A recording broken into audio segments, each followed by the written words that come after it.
Something happened about 3 weeks ago that I haven't been able to stop thinking about. It didn't involve a stranger. It didn't come out of nowhere. It came from someone sitting 20 feet from my front door, someone I'd shared meals with, someone I genuinely considered a friend.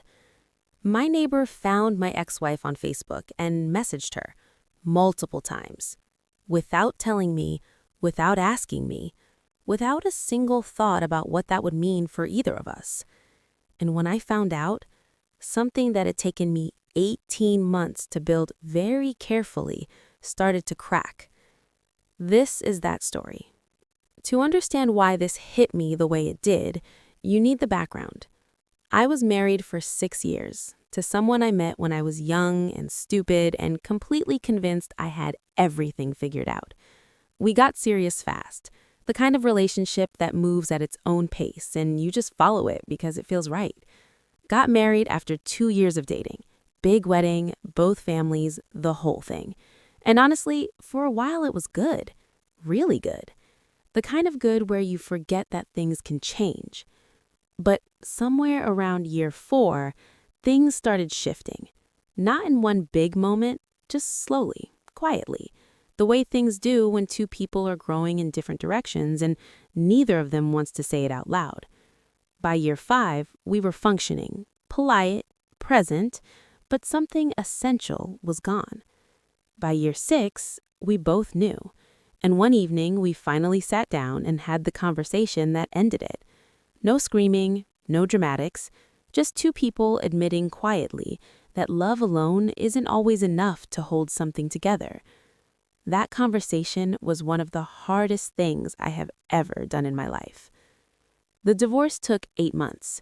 8 months of lawyers and paperwork and splitting a life you built together into 2 smaller lives that barely resemble what they used to be.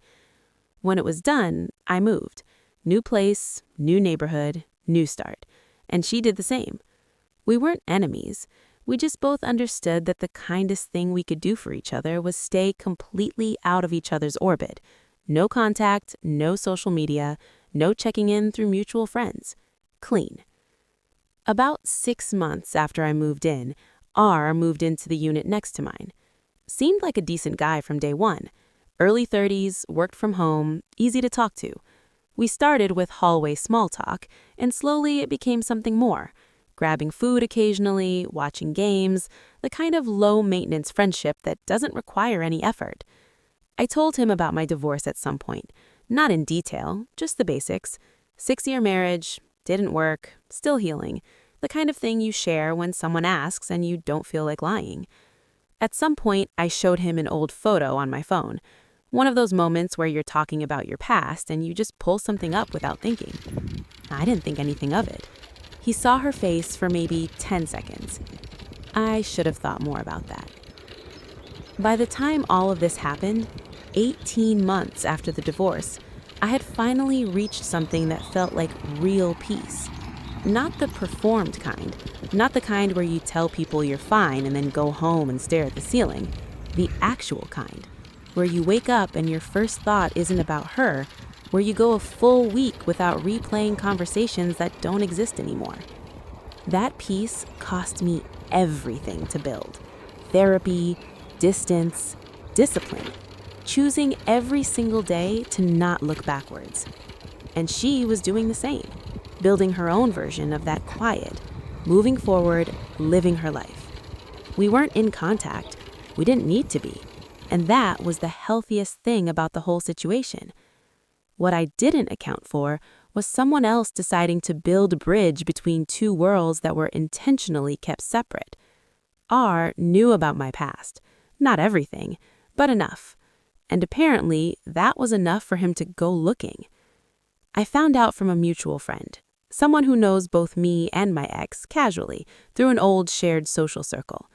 She messaged me one afternoon out of nowhere, said my ex had mentioned something that was bothering her, said a guy had been messaging her on Facebook, said he'd mentioned living near me, said the messages were frequent and that he seemed to know certain details about her that weren't publicly available, said she was uncomfortable. I read that message 3 times sitting on my couch. I knew immediately it was R. There was nobody else it could be.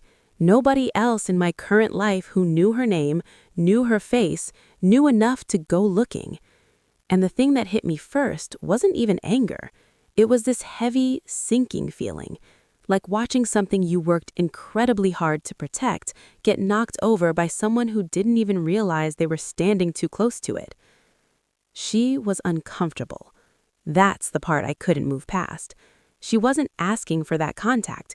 She wasn't looking to hear from anyone connected to me. She had her own life, her own healing, her own carefully built peace, and someone had just walked right into it without an invitation. And he did it with my information, my photo, my story, things I had shared in what I thought was a safe friendship. That's a specific kind of violation. Not dramatic, not illegal, but real. I didn't go to him straight away. I've learned the hard way what happens when you react in the heat of something. You say things you can't take back, and the real conversation never actually happens. So I sat with it for 2 days. I passed him in the hallway once. He waved, I waved back, like nothing. But in my head, I was going through it completely. Part of me wanted to believe it was innocent, that he just recognized a face and acted without thinking. No malice, no agenda, just carelessness. But then I'd come back to the same thing. She was uncomfortable, and that was the only thing that actually mattered. Intention doesn't cancel impact. That's something I've had to learn. You can do something without meaning to hurt anyone and still cause hurt. And the decent thing, the actually decent thing, is to own that, not hide behind what you meant. I wanted to see if R was capable of that. I didn't know yet, but I was about to find out. Day 3. Morning. I knocked on his door. He opened it the same way he always did. Relaxed, smiling, zero awareness that anything was different. "Hey man, what's up?" I looked at him and said, "You messaged my ex-wife." The smile was gone instantly, and I watched his face cycle through surprise, recognition, guilt, and then the thing I was dreading, the pivot to excuses. He said he'd just recognized her from the photo I showed him, said he was being friendly, said he didn't think it was a big deal. I let him finish, and then I asked him one question. "Why didn't you come to me first?" He didn't answer. "If you recognized someone from my life and wanted to reach out, why didn't you knock on my door and ask me if that was okay? Why did you just act?" Still nothing. Because that's what you do when you respect someone. You ask. You don't just decide for them. He tried again, said maybe they could all be friends eventually, said he was just trying to be social. And I said, "She was uncomfortable, R. That's the result of what you did. Not friendship, not connection. She was uncomfortable. And that came directly from you using information I trusted you with." He went quiet, really quiet, the kind where you can tell something's actually landing. I didn't say anything else. I turned around and went back inside, left him standing there with it. That night was hard, not because of the anger.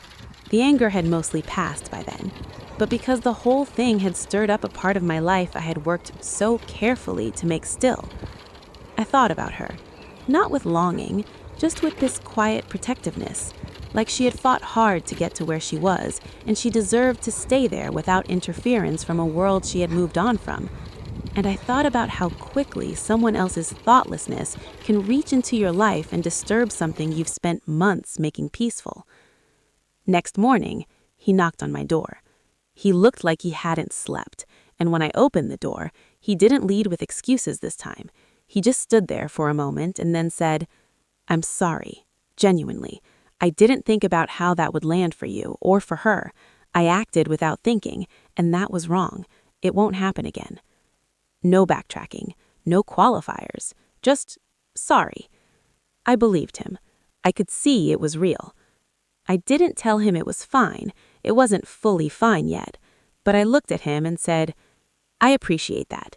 Just remember, every action has a ripple, even the ones that feel small to you."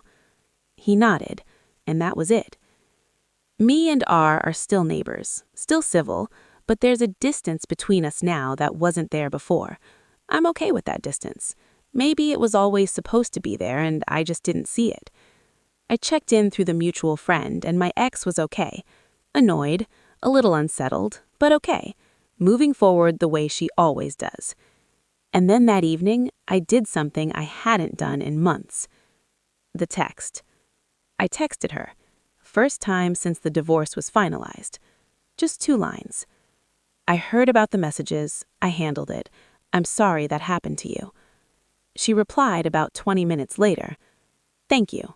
Take care of yourself. That was the whole conversation. 8 words back. And yet it meant more than I expected it to. Because it was 2 people who had been through something genuinely painful together, choosing for one small moment to be decent to each other, to acknowledge that the other person was still out there, still healing, still deserving of basic consideration. No drama, no reopening anything, just decency. Here is what I keep coming back to. The people from your past don't disappear just because the relationship ended. They're out there somewhere, living their version of the same story, just from a chapter you're no longer part of. They deserve to do that without someone from your current world wandering in and making it complicated again. And you deserve the same. Protect your peace, but understand that protection isn't just about what you keep out of your own life. It's also about what you stop from spilling into theirs. The most respectful thing I ever did for my ex-wife wasn't something grand or dramatic. It was choosing every single day to leave her alone, to let her heal without me in the way, to trust that she was okay without needing to check. That kind of respect doesn't get talked about enough. And when someone in your life violates that, even without meaning to, you owe it to yourself and to the person affected to say something, calmly, clearly, without burning everything down. Because the conversation I had with R didn't just protect her, it made me realize that I had grown, that the version of me from 3 years ago would have handled that completely differently, loudly, messily, with consequences that would have lasted for months. This time I waited, I thought. I said exactly what needed to be said and nothing more. Some chapters of your life are closed for a reason, not because they were bad, not because the people in them don't matter, but because closing them was the bravest thing you ever did. And the people who truly respect you will never try to reopen them without your permission. Remember that.